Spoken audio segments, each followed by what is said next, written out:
የመንገድ መዝጋቱ እንደው በቃ እውነት ነው ለተሽከርካሪም ዝግ ማድረጉ ትክክል ነው ማለት ተዘጋም ብለን አስዩም እናርግ ማለት አሁን ዛሬ ላይ ቆመን በምርጫው ላይ የሚያመጣው ለውጥ አለው እሱን ትንሽ ሐሳብ እንስጥበት ከምርጫው ጋር በተያያዘ በዋናነት ከትራንስፖርት ጋር ምንድነው የጎደለው ዛሬ እንግዲህ ሐሙስ ምርጫው የቀረው ስንት ነው 3 ቀን ነው ምናምን የቀረው አንደኛ የምርጫ አስፈጻሚዎች በምርጫ ጣቢያውና በምርጫ ወረዳው ገብተዋል አሁን ቆዩ ከገቡ ምንም በምርጫ አስፈጻሚ ላይ የሚመጣ ለውጥ የለም ሁለተኛ የምርጫ ቁሳቁስ ገብቶ አልቋል ኮሮጆ ገብቶ አልቋል ድምጽ መስጫ ወረቀቶች ገብተው አልቀዋል ከሳምንት በፊት ስለማቀም አንድ ሳምንት ነው ገብቶ የሚያልቀው የሚጠናቀቀው ምርጫ ቦርድ መግለጫ ሰጥቷል በሱ ላይ የምርጫ ቁሳቁሶች በምርጫ ወረዳዎች ገብተዋል ከምርጫ ወረዳዎቹም ወደ ምርጫ ጣቢያዎቹ ሄደዋል ኢቭን ከምርጫ ወረዳ ወደ ጣቢያ ለመሄድ ታጅቦ መሄድ የሚችል ነው ቢሆን እንኳን ማለት እንደው ፖለቲካውን እኔ እንትልለው ፈልጌ አይደለም ማለት ምን ያህል ፕራክቲካል ነው የሚለው ራሱ ማለት ሶስተኛ መራጮች ምርጫ የሚያካሂዱት አካባቢያቸው ላይ ሰፈራቸው ላይ ነው ብዙ ርቀት የትምህርት ቤት ርቀት እኮ ነው ርቀቱ ብዙዎቹ ምርጫ ጣቢያዎች ትምህርት ቤቶች ናቸው ብዙዎቹ ምርጫ ጣቢያዎች ጤና ጣቢያዎች ናቸው ጤና ኬላዎች ናቸው ብዙዎቹ ምርጫ ጣቢያዎች የግብርና ጽፈት ቤቶች ናቸው ወይም የዚህ ኤክስቴንሽን ምናምን ጽፈት ቤቶች ናቸው ከዛ በኋላ ኢቭን ገጠር እንኳን ቢሆን ነው ገጠር ላይ ያለው ሄዶ ትምህርት ቤት የልጆቹ ትምህርት ቤት ወይ የልጆቹ ጤና ጣቢያ ጤና ኬላ ወይ የግብርና ጽፈት ቤት እዛ ነው ምርጫ የሚካሄደው ምናልባት በማክሲመም 5 ኪሎ ሜትር የማይጋዙበት ማለት ነው ማክሲመም እድሮች የእድር ጣቢያዎች ትከራያቸዋል እድሮችን የግብርና ጽፈት ቤት እነዚህ የህብረት ስራ ማህበራት ጽፈት ቤቶች የቁጠባና ብድር ምናምን ጽፈት ቤቶች እነዛ ማለት ገበሬው ውስጥ ወይም ገጠር ውስጥ በአቅራቢያው ማክሲመም በ5 ኪሎ ሜትር ርቀት ከወንድሙ ጋር ከእህቱ ጋር ከባለቤቱ ጋር ከአብረው ተያይዘው ሄደው መርጠው የሚመጡበት ነው ምንም አይነት የትራንስፖርት እንትን የለው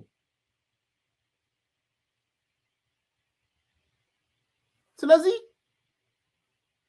ትራንስፖርት አቋርጠናል መንገድ አቋርጠናል ምኑ ነው ለውጥ የሚያመጣው ከዛ ቀጥሎስ ኮሙኒኬሽን አገልግሎት አልተቋረጠም ኢንተርኔት አለ መቼም ኢንተርኔትን ቆርጠናል ካላሉ በስተቀር ሞባይል አለ ሞባይል ቆርጠናል የሚል አቅም ካልፈጠሩ በስተቀር የኮሙኒኬሽኑም በኢንተርኔትም በሞባይልም የሚካሄድበት ነው በመጨረሻ የጸጥታ ኃይሎች ትላንትናም እንደነገሩን በቂ እቅድ አውጥተው ስምሪት ወስደዋል ኮሚሽነር ዘላለም እንሰማቸው ነበር የአማራ ክልል የጸጥታ ጽፈት ቤት ኃላፊዎች የታጣቂዎች ምኖች ስምሪት እቅድ አውጥተው ስምሪት መውሰዳቸውን በዝርዝር ስላቀረቡ ወደዛ አልገባም እና የትኛው ትራንስፖርት ነው የሚያስፈልገው መንገድ ብትቆርጥ ባትቆርጥ ማለት የመቁረጥ አቅም አላችሁ እያልኩ አይደለም በጣም ግልጽ እንድትሆኑ ማለት የሆነ እንትን ውስጥ ያለ ካለ የሆነ ዲሊዥን ውስጥ ያለ ሰው ዋው የኛ ልጆች እንዲያሉ የሚል ካለ ምንድነው የሚያመጣው ኢምፓክት እንትኑ እናየዋለን ጎርፉን እናየዋለን በጣም አልጠራጠርም ባይዘ በአማራ ህዝብ እኔ መቼለት በቃ ጨርሻለሁ መቼለት ከምሬን ነው የምላችሁ የአማራ ህዝብ ሰላም እንደሚፈልግ የአማራ ህዝብ ከምርጫ በላይ አደባባይ ወጥቶ በቃኝ እንዳለ እኔ ጨርሻለሁ ጣቴን የምቀስረውም የብልጽግና ሰዎች ላይ ነው ብያለሁ እዛ አካባቢ ጸጥታ ችግር ቢኖር የብልጽግና ሰዎች እናንተ ናችሁ እናንተ ውስጥ ያሉ አርበኞች የሚባሉ ቀይ ውስጥ አርበኛ ቢባሉ ስለዚህ ህዝቡ ከምርጫው ባሻገር ያለ መልእክት ነው አስተላልፎ ሄደው ወደ ቤቱ የገባው እሺ ባህር ዳር ላይ ምርጫ ይካሄዳል ትልቁ ከተማ ባህር ዳር ነው ትራንስፖርት ተቋረጠ አልተቋረጠ ባህር ዳር ላይ ስንት ምርጫ ጣቢያ አለ ባህር ዳር ላይ ስንት ምርጫ ክልል አለ አንድ ምርጫ ጣቢያ ቢኖር እንኳን ከባህር አንድ ከተማ ሁለት ሰው የሚመንትን ጣቢያዎች ቢኖሩ ምን ያስፈልጋል ትራንስፖርት ጎንደር ላይ ምርጫ ጣቢያ ቢኖር ምን መንገድ ብትቆርጥ ባትቆርጥ እንደው አቅም ኖሮ ብትቆርጥ ብትከለክል ትራንስፖርት እንዳይሄድ ምንድነው የሚያመጣው? ደሴ ላይ ምንድነው የምታመጣው? ኮምቦልቻ ላይ ምንድነው የምታመጣው? በቃ ተቆረጥከው። በቃ ተባብረውህ የውስጥ አርበኛውም ተባብሮ ማንም ተባብሮ ቆረጥከው። የኮምቦልቻ ምርጫ ማስተጓጎል ትችላለህ። የደሴ ምርጫ ማስተጓጎል ትችላለህ። የባህር ዳርም ምርጫ ማስተጓጎል ትችላለህ። ስለዚህ ኢቭን በተግባርም ሲመነዘር ዝም ብሎ በቃ አላልንም ላለ ማለት የመጣ ነገር እና አለም የማተር ኦፍ 3 days በዚህ 3 ቀን ውስጥ ምንም የሚመጣ ለውጥ አለ ብዬ አላምንም። ይሄ ማለት ግን እንደማጠቃለያ እዛም ችግር አይፈጥሩም ማለት አይደለም። እኔ ሁሌም ለአዲስ ኮምፓሶች የምነግራችሁ አሁንም ከ1500 ሰዎች በላይ ያላችሁ በየቦታው ችግር መፍጠር ይችላሉ። ምንም ገና ነው፣ የጠራ መዋቅር አይደለም። አንዳንዶች ያስደነግጡ ነገሮች አሉ። በመምህርነት ተቀጥሮ ደሞዝ ከሚያገኘው ይልቅ ጠመንጃ ተሸክሞ ሰዎች አግቶ የሚያገኘው አማራ ክልል አደገኛ አመለካከት እየተፈጠረ ነው። እኔ ለአማራ ሊቁ ነው እየነገርኩት ያለሁት።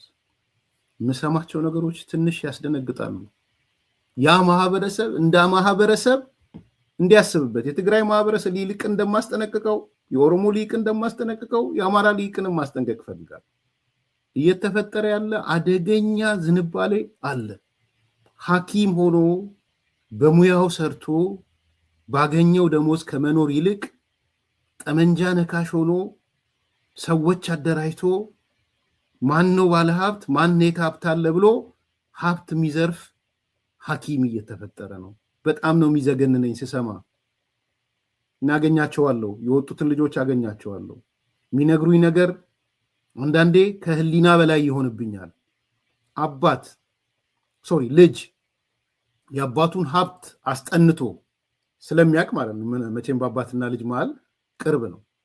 የት ገንዘብ እንዳስቀመጠ፣ ምን አካውንት እንዳለው፣ ምን ሀብት እንዳለው ካወቀ በኋላ ጫካ ገብቶ ሰዎች ልኮ አንደኛ በራሱ በልጅ ታግቷል ተብሎ ያን ያደረገው እኮ ልጁ የራሱ ልጅ እኮ ነው ያን ያደረገው። ሁለተኛ ተጨማሪ ሀብትህን አምጣ ተብሎ የህይወት ምስክር፣ እውነተኛ ምስክር ነው የምነግራችሁ። አማራ ክልል ይሄ እየተደረገ ነው።